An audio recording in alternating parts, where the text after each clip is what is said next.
Okej, le ta zbërthejmë këtë sepse le të mendojmë për një moment për një jetë që është e planifikuar në detaje. Një jetë krejtësisht e qetë, domethënë. Fiks, e qetë, pa të papritura, krejtësisht e parashikueshme.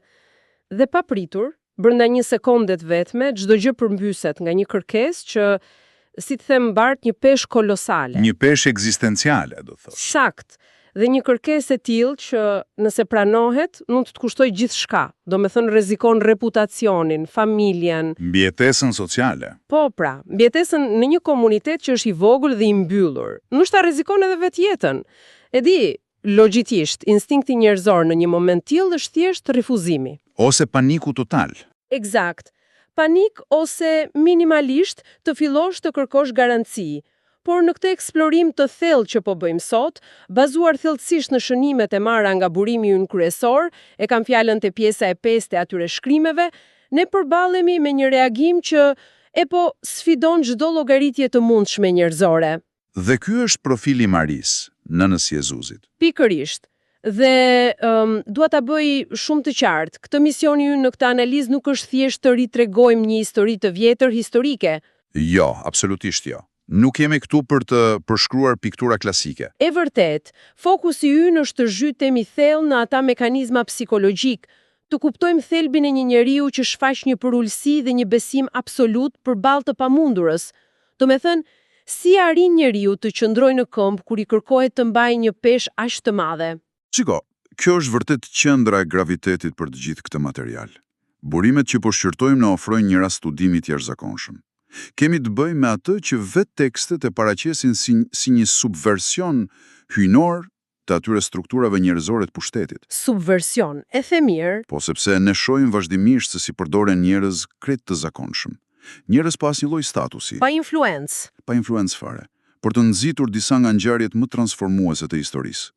Dhe për ta zbërthyer vërtet këtë gjë, ne duhet të kuptojmë se këto tekste kërkojnë që ne të shohim përtej asaj aureolës qetësisë. Asaj dritës së art u vën rreth kokës në për art. Fiks. Kjo nuk është një histori e qetë dhe ëmbël. Kjo është historia e një ftese që thjesht të shkput nga realiteti yt. Dhe të hedh në një territor të rësisht të panjohur. Apo jo? Të panjohur dhe të rrezikshëm. Për të kuptuar thellësinë e këtij reagimi, mendoj se duhet të fillojmë fiks aty ku fillon dhe vetë teksti. Te kontrasti ekstrem. Pikërisht aty. Te kontrasti mes madhështisë së lajmit dhe, të themi të drejtën, parëndësisë e atij konteksti. Dhe ai kontrast është tronditës. Nëse i referohemi burimeve atyre shënimeve të para, jemi në Nazaret, Maria përshkruhet si një vajzë shumë e re, e fejuar me një burr të quajtur Jozef, e cila bën një jetë thellësisht të zakonshme. Dhe pastaj, fjalë për fjalë nga hiçi, vjen engjëlli Gabriel. Dhe fjalët e tij janë: "Të falemi o e hirshme", dhe i shpall se ajo do të lindë Jezusin. Atë që tekstet e quajnë birin e më të lartit. Një lajm jo i vogël. As pak i vogël.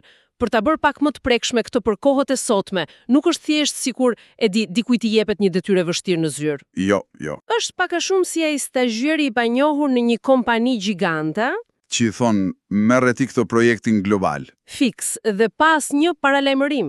Ose edhe më mirë, është si pozita e një informatori të brendshëm, një nga ata persona që nxjerrin të vërtetat e rrezikshme.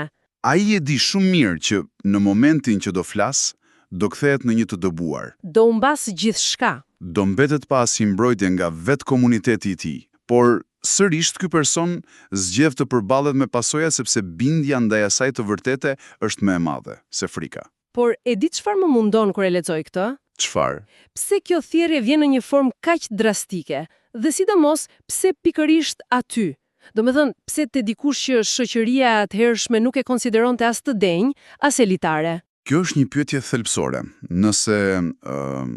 Nëse ne analizojmë pak mekanizmat se si funksionon ky sistem i paraqitur në këto shkrime, zbulojmë diçka interesante. Zgjedhja e Nazaretit dhe e një vajze krejt të panjohur nuk është thjesht një detaj narrativ për të bërë historinë të bukur. Është e qëllimshme. Është thelbi i mesazhit. Sistemi i vlerave këtu përmbyset me shumë qëllim. Si funksionon bota jon? Ne funksionojmë përmes kredencialeve. Diplomat, pasuria, prejardhja, ndoshta dhe forca fizike a ushtarake. Por tekstet propozojnë një paradigmë krejt tjetër. Që kërkon diçka tjetër. Po. Nuk kërkohet kapaciteti për të dominuar, kërkohet kapaciteti për të pranuar. Historikisht, Nazareti ishte një qendër e parëndësishme. Gati e përbuzur, nëse mos gabohem. E përbuzur plotësisht. Në pjesë të tjera të shkrimeve shohim që njerëzit pyesin me ironi, a mund të dalë gjë e mirë nga Nazareti? E vërtetë, mbaj mend atë detaj. Pra, thirrja që i bëhet asaj na tregon se ato transformimet e mëdha, vërtet mëdha, shpesh na vijnë si një ndërprerje radikale e rutinës sonë, më banale. Ndërhyrja e këtij lajmëtari nuk ishte gjë tjetër veç se prishja e një plani të sigurt. Të vogël dhe lokal. Fiks. Për të injektuar një plan tjetër, me përmasa globale. Këtu bëhet vërtet interesante, shiko, sepse logjikisht këtu ka një ngërç shumë të madh. Ne sot e lexojmë këtë me shumë qetësi, e pim kafen dhe e romantizojmë këtë mrekulli hyjnore. Dhe harrojmë kontekstin. Harrojmë fare, për botën përreth saj në ato moment të caktuar historik, kjo nuk ishte as pak një mrekulli. Për ta ishte një skandal shoqëror i përmasave katastrofike. Skandali vërtet. Domethënë, imagjinoje pak ti je fejuar dhe fejesa atëherë ishte si martesë ligjërisht dhe pa pritur të zbulohet një shtatzëni që nuk është ati bashkëshortit të ardhshëm.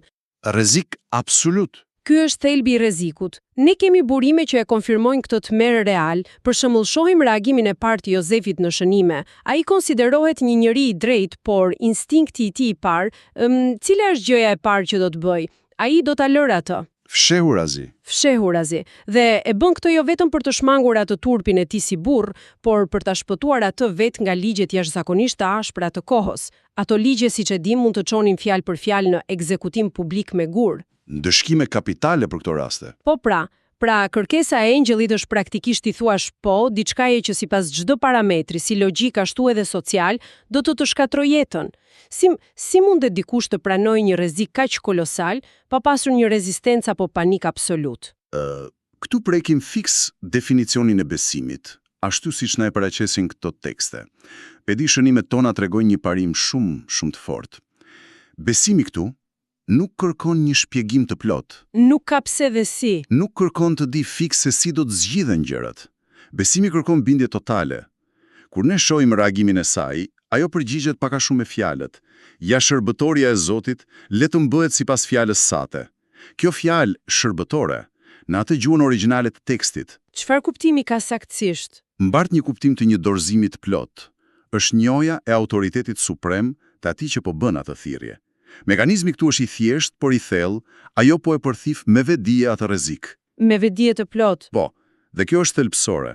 Besimi vërtet nuk është një garanci se çdo gjë do të shkojë vaj, apo se njerëzit nuk do të keq kuptojnë, përkundrazi. Është e kundërta. Kërkon që njeriu të pranojë që do të gjykohet nga të tjerët, që do të rrezikojë, dhe vetmja që ku mund të ankorohet është burimi i asaj thirrjeje. Është si të bësh një zgjedhje racionale? Me një situatë totalisht iracionale. Fiks. Ajo po preferon të humbas çdo lloj kredibiliteti social që ka aty në komunitetin e saj, vetëm për hir të një të vërtete që vetëm ajo dhe Zoti e din. Është vërtet e frikshme të mendohet diçka e tillë, sepse logjikisht pritet që dikush që thith një rrezik të tillë ekzistencial, minimalisht kaloj një fazë shumë të thellë stresi. Ose të mundohet të justifikohet. Po, të dalet të thot, ju lutem besoni, ishte vërtet një engjëll, nuk jam e çmendur, por reagimi i saj radhës është edhe më i pakuptueshëm. Në shënimet tona shohim një pjesë të atij ungjillit që njihet si Magnificat, ajo fillon e beson dot. Ajo fillon dhe këndon. Kënga adhurime. Këndon, thot, shpirti im madhëron Zotin. Si ta shpjegojmë ne këtë gjë? Kjo është njësoj si të kesh shtëpinë që po të shembet nga një ciklon shkatrues rreth e rrotur. Dhe ti këndon nga gëzimi. E vërtet, në vend që të tmerrohesh, ti fillon të këndosh. Pse ndodh ky kapërcim, si të them, psikologjik nga një rrezik kaq ekstrem në një gjendje kaq të thellë adhurimi? Çfarë po ndodh saktësisht në mendjen e saj në atë moment? Shiko, ajo që ndodh në mendjen e saj është, do të thosha, ilustrimi më i fuqishëm i asaj se si funksionon adhurimi, si një mekanizëm psikologjik. Dhe shpirtëror. Po, dhe shpirtëror për atë që beson vërtet. Sepse, në momentin e asaj krizës, adhurimi nuk është një emocion sipërfaqësor, nuk është diçka naive. Nuk është thjesht mendim pozitiv. Jo, adhurimi aty kthehet në mjetin përmes të cilit fokusi yt zhvendoset me shumë forcë. Kur ajo thot ato fjalët për madhërimin, ajo nuk po e injoron rrezikun, nuk është si ka mbyllur syt. E di shumë mirë çfarë e pret.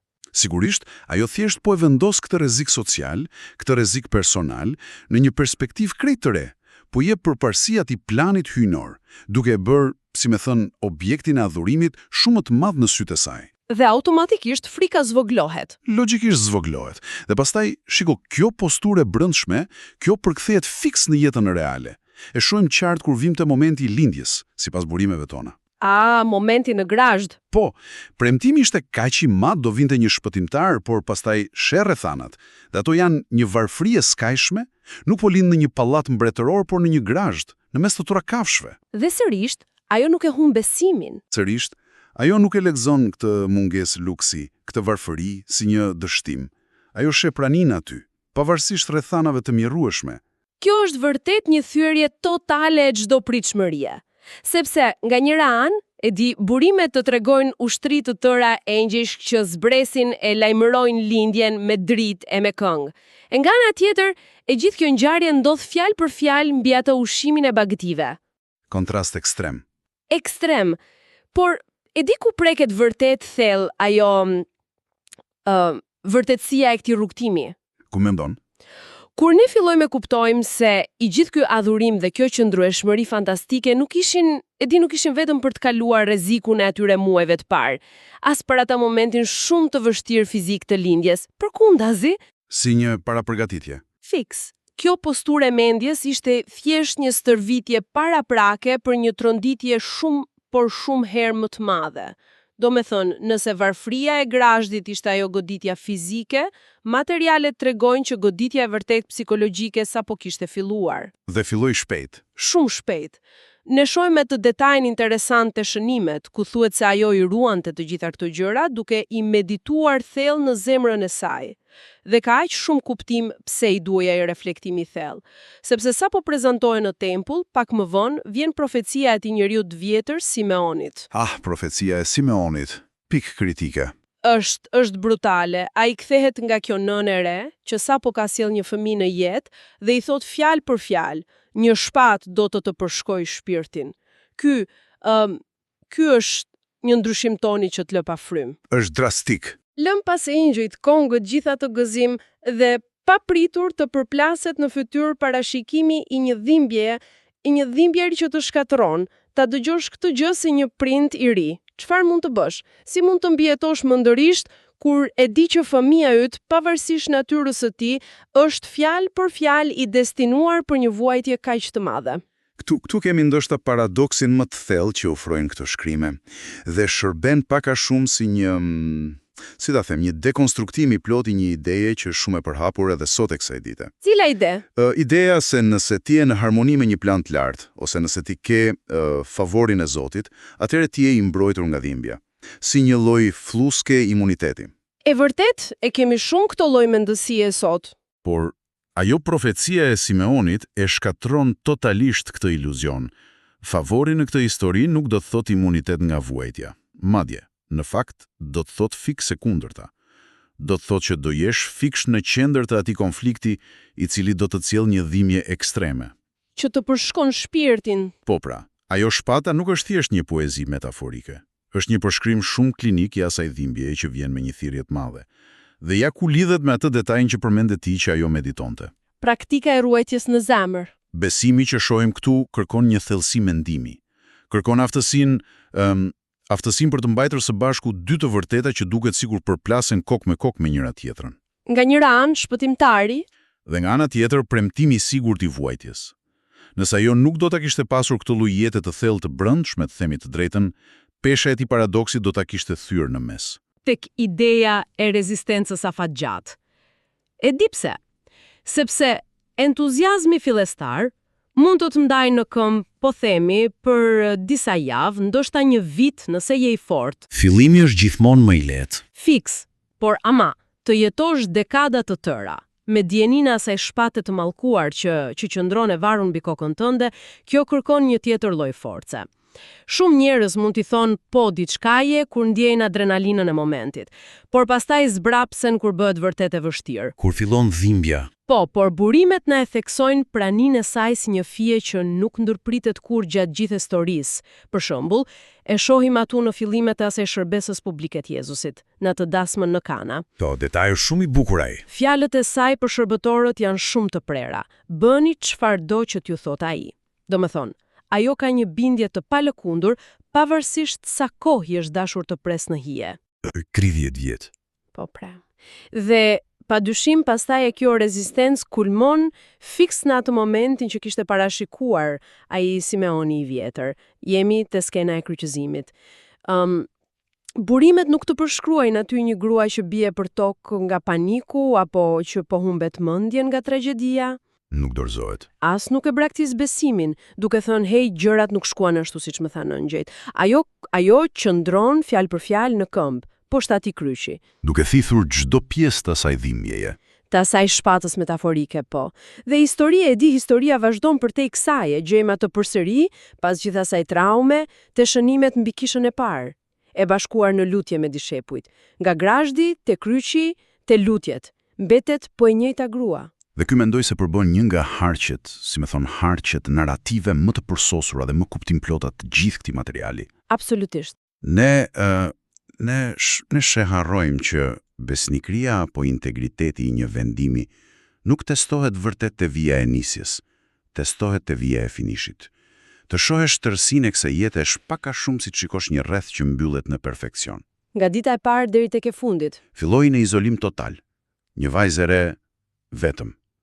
Me një engjëll në një dhëmë që se njihte askush, me një thyrje që nuk ja kuptonte askush, pastaj u përball me keqkuptimet, me varfërinë si refugjate, me heshtjen e gjatë, me atë dhimbjen e madhe publike ku fjalë për fjalë u braktisën nga të gjithë aty tek kryqi. Një jetë me sfida të pafundme. E pafundme. Dhe kur çdo lloj logjike do të thoshte që kjo grua duhet ta tërhiqej e hidhuruar nga bota e dëshpëruar, tekstet nuk na e tregojnë të tillë. Nuk është e izoluar. Ajo shfaqet fikse integruar në mes një komuniteti. E transformoi atë dhimbjen, duke u bërë bashkë me ata njerëz që laj fëmijë pas. Kur ajo tha atë ja shërbëtorja, ajo nuk vuri asnjë afat kohor. E filloi e përulur duke u lutur vetëm dhe e përfundon jetën publike në ato tekste, duke u lutur prap. Sërish e përulur, pa kërkuar grada apo nderime, a kupton? E vërtet, pa pretenduar asnjë lloj vëmendjeje të veçantë.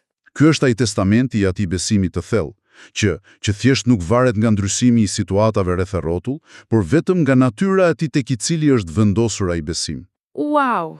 Shiko, duke pasur parasysh këtë lloj trajektoreje mahnitse nga fillimi deri në fund, ky më duket momenti fiks ideal për të thjerrur një pauzë dhe të mbledhim pak të gjitha këto pjesëza. Ta përmbledhim pak pamjen. Po, ta shohim të plot, sepse kur shikojmë ato shënime nga thellësitë e burimeve tona, profili i kësaj figure sfidon drejt për drejt të gjitha ato instinktet tona të vetëruajtjes. Pa diskutim. Pam një purësi kaq ekstreme sa që ajo pranon të jetojë një jetë skandali social, thjesht vetëm për t'ju bindur diçkaje më të lartë.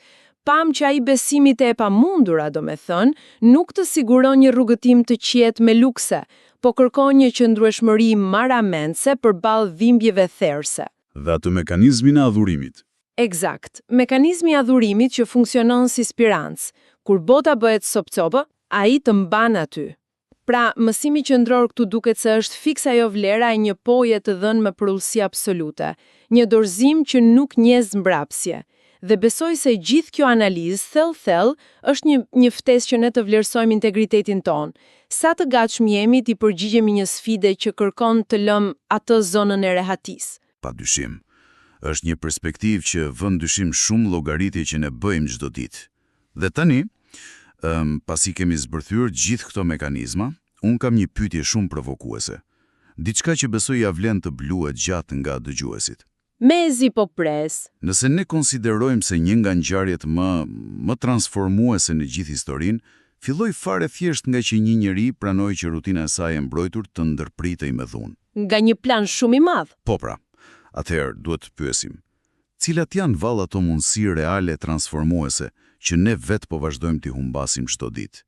Ato mundësi që vijnë të fshehura si pengesa apo si ndërprerje, thjesht sepse ne jemi tepër të zënë duke mbrojtur ato planet tona të vogla, dhe aq shumë të kontrollueshme. Wow, shiko, kjo është vërtet një pyetje therrse. Dhe diçka që natyrisht nuk kërkon një përgjigje fiks tani në sekond, po do shumë guxim qoftë edhe t'ja bësh vetes para pasqyrës. Patjetër që po. Ky eksplorim i thellë doli që nuk ishte vetëm një analizë thatë një teksti të vjetër, por një dekonstruktim shumë i bukur i vet atij dorëzimit dhe kurajës që mban një njeri. Na tregoi se pika jonë më e lartë e forcës shpesh fshihet fiks kur pranojmë brishtësinë tonë. Kur lejojmë të papriturat e mëdha. Pikërisht, kur i lejojmë të riorganizojnë jetët tona. Urojmë që kjo analizë e thelluar të mbaj vërtet të zgjuar një kuriozitet qoftë analitik ashtu edhe shpirtëror, për të eksploruar më tej çfarë do të thonë këto materiale dhe për të shqyrtuar se çfarë mund të na pres pas asaj derës që e di si është, e kemi aq frikë të hapim ndonjëherë. Ne do dëgjohemi përsëri ndërsa shqyrtojmë thellësisht materiale të tjera po kaq magjepse.